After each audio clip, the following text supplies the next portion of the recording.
What's good, guys? It's Nathan Ross here, and in this video I'm going to be going over the 13 things to do before you start affiliate marketing. If you don't apply the things that I'm about to go over, it could result in you not getting to where you want to go and spending months and months and months or even years trying to make your first sale. So I recommend you guys write these things down, and every once in a while you reflect to make sure that you're doing every single thing. Let's hop in my computer and I'll break down the 13 things. Alright guys, here are the 13 things to do before you start affiliate marketing. So let's just jump right into it. So the first one is going to be don't try. So what I mean by this is basically if you go into this thinking that you're going to try to see if it works or dip your toe in the water and see if you can generate results, you're never going to generate results because you're basically taking a very low level of action, and that low level of action is going to result in no sales. If you go into it more so with a committed mindset of I'm going to make this happen, I don't care what it takes, you're going to make it happen. The second one is going to be 50-50 knowledge to action ratio. So what I mean by that is as you go along and as you learn things, don't just consume that information and keep it and not take action on it. For every little bit that you learn, you want to take action on it to start getting experience and start generating results. From when we're all little, when we were in school, we're all taught to basically just consume, and then take the test at the end. But that test was nothing compared to the whole chunk of stuff that we learned. That kind of got our brains to think about, okay, well, let's just consume all this information and then take action. But what you want to do when you're starting a business is you want to learn a little bit, take action, learn, take action, learn, take action. If you're doing it 50-50 to where you're splitting it up within knowledge and action, then you're going to generate results a lot quicker. The third thing is going to be managing your time. Now, managing your time is super important when you're running a business, because if you only have, say, an hour or 2 hours a day because you go to school or you work a job or you have another full-time business, then it's going to be really hard for you to generate results unless you are managing your time and you're doing productive actions during that time. The best way to do it is basically sectionalize how much time you have and then making sure within that time you're very productive, writing down the things that you're doing, writing down what you want to accomplish, the actions you want to take, things like that. Through that, you're going to start to generate a lot better results instead of just kind of withering it away or just kind of feeling like you're being productive because you're on your computer researching stuff. What you really want to be doing is going out and taking action with all the time that you have. Fourth thing is going to be save money and take care of your expenses. So you don't need $1,000, $5,000, $10,000 to start up an affiliate marketing business, but you do need a little bit of money to get started. Depending on the method, you might need a funnel builder, an email autoresponder, you might want training, you might want,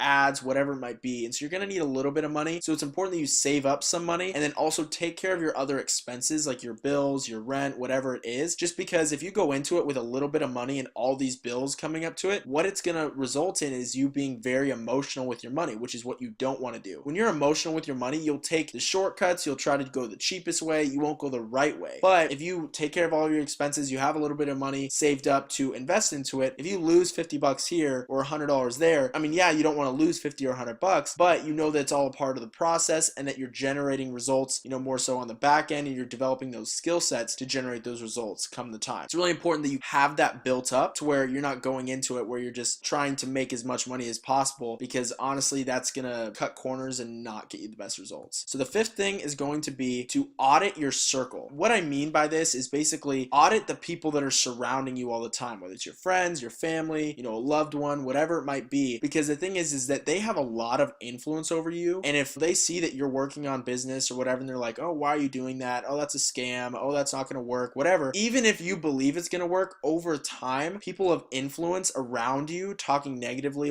about what you're doing, unless you have a very strong willpower, it's going to get to you and then probably cause you to not take as much action, not take as much time, which will result in not getting the best results. What I recommend is audit the circle around you and figure out who are the people that are kind of sucking the life out of your business and the people that are saying, oh, don't do that, oh, don't do that. Because the thing is, most people that are on a very low level, they want to drag you down because it makes them feel more comfortable. If one of your friends just starts killing it with something, some business, and you and all your other friends just kind of work a job or whatever, then yeah, you're happy for them, but you almost want to drag them down. You almost subtly want their plan to fail just so then they're kind of back down with you, and it doesn't reflect on you, making you feel like you should be doing something way more than you are. It's really important that going into this business, you audit the people around you, see who's around you, see who's adding to your business and who's taking away from it, and blocking out the people that are taking away from it. The sixth one is going to be to develop courage to take risks. Now, this kind of goes back to the saving money and taking care of your expenses and all that stuff, where it gives you that emotional control where you're not necessarily at a slave to the money that you have. You have a good amount of money saved up to where you can take risks, to where when you're investing into ads, yeah, it is a risk. So if you invest invest 50 bucks and you lose it, that's taking a risk. But I would start small, kind of build up to it. If you lose $5 or $10, whatever, I mean, that's not great. But then again, look at it as each failure is basically a lesson for you to avoid later that you can help generate results even better. You want to develop that courage over time because obviously the risks are going to get bigger and the stakes are going to get bigger. It's really important that in the beginning you develop that skill. So then the seventh thing is going to be cut out bad habits. So if you guys watch a ton of TV or you guys, smoke weed or just chill on the couch or whatever, like there's a time and a place for that. But if it infringes on what you're doing within everything with your business, it's going to be a problem. So you want to ensure that you cut out as many bad habits as possible and that you focus that time within your business if that's what you want. If you guys don't want to make a lot of money, if you guys don't want to run a business, then go out and do whatever you want. But if you really do want to start a business and have it be successful, you're going to have to sacrifice things that you would normally do. Figure out what those things are that are kind of wasting a lot of your time and cut those out or heavily minimize them so you can spend a lot more of your time on your business. And then the eighth thing is going to be the willpower you have. This kind of goes back to the seventh thing as far as cutting out bad habits, is that there's been studies that show that you can change one habit at a time, but anything more than that, you're going to run out of willpower. It's really important that you pick the thing that's your highest priority, the most important, and you focus on changing that instead of, trying to change all these different things. For example, if you're a smoker and an alcoholic, well, trying to change both those things at once is going to basically overwhelm your body and is going to get you to quit on both. But if you're like, okay, well, I'll stop smoking cigarettes first, or okay, I'll stop drinking first, it's going to be a lot easier for you to endure. And then going through that one change is going to give you that courage to be able to go into the next change and be like, okay, well, I changed that about myself. Now I'm going to change this. Now, the ninth thing is going to be earning, saving, and multiplying. The money you're earning from your affiliate marketing business, you don't want to just go blow it. You want to save it and then have it around for you to be able to invest it, to be able to multiply it. This is super important because if you take all the money you're making and spend it on depreciating assets or just stupid stuff, what you're going to be left with is not a lot to work with as far as investing back into your business, back into yourself and your skill set. So it's really important for the money that you're making to save it, set it aside for you to multiply it later with investing into different skills, ads, whatever it might be. And then the 10th thing is going to be figure out what you're passionate about. Now, a lot of people talk about, oh, well, find what you're passionate about, make that your business. I'm not the biggest supporter of that because I think that if you mix passion and business, it can get kind of jostled up because then you're thinking, okay, well, this is what I love to do, which is great, but then attaching some sort of monetary gain to it is going to make it so you have to do it. And when you have to do it, that's when it starts to deplete the whole passion and emotion with it. What I'm saying as far as finding what you're passionate about is basically figure out if one, you can run a business out of it, which would be great, or,